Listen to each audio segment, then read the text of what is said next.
The next morning, Rufus woke up feeling excited and determined.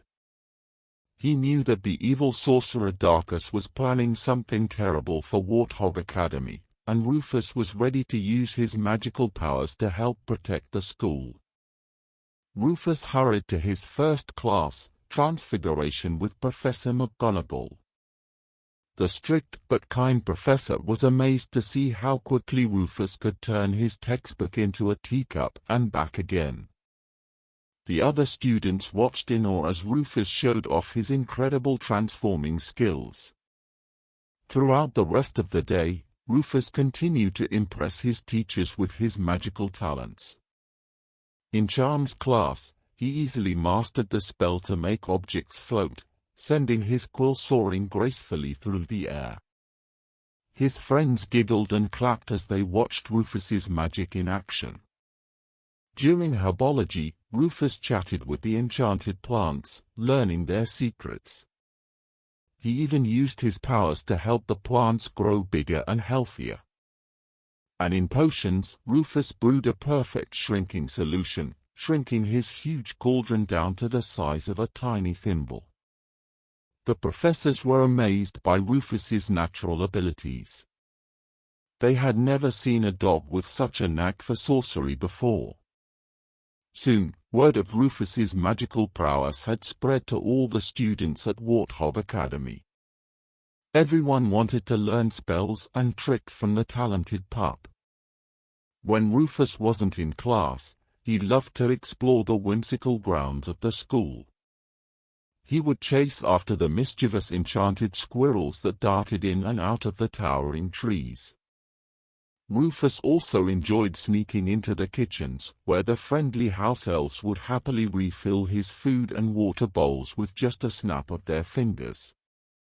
But even as Rufus was having fun and making new friends, he couldn't forget about the dark vision he had seen in the divination classroom. He knew that the evil sorcerer Darkus was plotting to destroy Warthog Academy, and Rufus was determined to stop him. One day, as Rufus was exploring the castle, he stumbled upon a mysterious door that he hadn't noticed before. Using his magic, Rufus unlocked the door and peeked inside. To his surprise, he found himself in a grand, circular chamber filled with rows of glowing crystal balls. Rufus recognized this as the divination classroom, where students learned to see into the future. As Rufus gazed around the room, one of the crystal balls suddenly began to glow brighter than the others. Drawn to its power, Rufus approached the ball and peered into its swirling depths. Suddenly, a terrifying vision appeared before him. Rufus saw the dark, shadowy figure of Darkus looming over Warthog Academy, casting a powerful spell that caused the entire school to crumble. The students ran around in fear as the castle fell apart around them. Rufus backed away, his heart racing. He knew he had to warn the professors about the impending danger.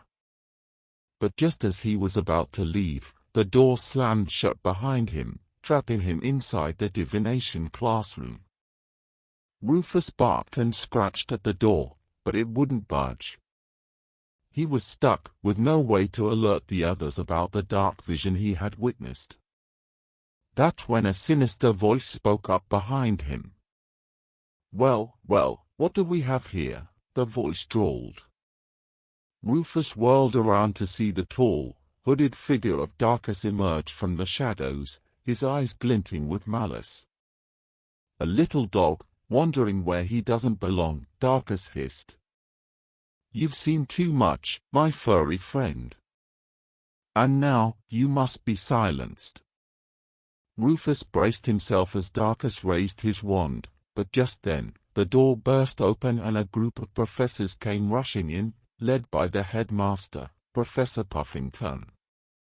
"Stop right there, Darkus!" Professor Puffington boomed. "Your evil plans end here." Darkus let out an angry growl and disappeared in a puff of black smoke. Rufus barked happily, relieved that the professors had arrived just in time to save him.